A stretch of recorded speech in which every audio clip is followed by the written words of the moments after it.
Hey, this is Javier and this is a video response for Veritasium in their bullet block experiment. I will try to explain my theory about why the block reaches the same height in both tries of experiment even though the energy was applied in different points. First, we will try to see what happens in the first part of experiment, in the instant when the bullet hits the block at its middle point.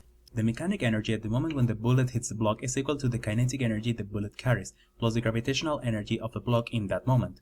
To simplify the equation, we will consider that the point where the center of a block is at the beginning of the experiment has gravitational energy equals to 0. Then we see what happens to the mechanic energy when the block reaches its maximum height. We see that since the bullet loses velocity after it hits the block, part of its kinetic energy is transferred into the block, making it to fly in the air. And then, for an instant, the block stops moving higher and stays in the same point. We say that the kinetic energy of a block is 0 in that moment, since it's all transformed into potential gravitational energy. Now we will study what happens in the second experiment.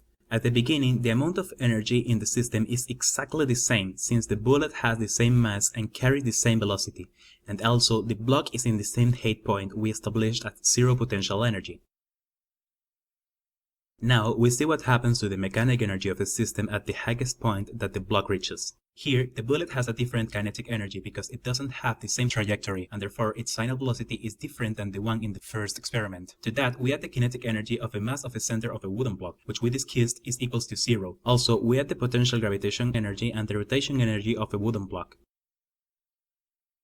We can appreciate that the potential gravitation energy is the same in both experiments, since both blocks gets to the same height. We have a problem when we see that in the second experiment the block has a rotational energy that didn't have in the first experiment. This energy is not created but given from the bullet because of a difference of velocities. The energy that the bullet has is given by its weight and its velocity, and in the first experiment the trajectory of a bullet is different. Indeed, I presume that in the second experiment the bullet gets stuck into the wooden block, allowing that extra energy that the system had to be used to make the wooden block rotate. It seems weird if you see the system as only the wooden block, but makes more sense in the moment when you assume that the system is made by both the bullet and the wooden block. It's that energy that the bullet is giving to the block by getting stuck on it that allows the block to rotate.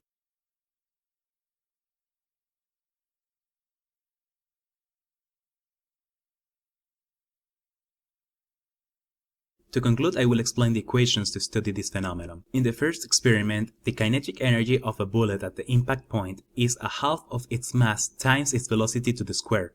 It's also equal to the whole mechanic energy of a system at the beginning moment. After the impact, some of that energy is lost in form of heat and noise. The other part is transferred into the block and gets converted into kinetic and gravitational energy. In the second experiment, we see that the bullet gets stuck on the block, which transfers the kinetic energy the bullet carried in the first experiment to the rotational energy of the block, and also, as in the first experiment, some energy is lost into the form of noise and heat. The new energy that the bullet transfers to the block is equal to the inner's moment of a block times its angular velocity, which we call omega to the square.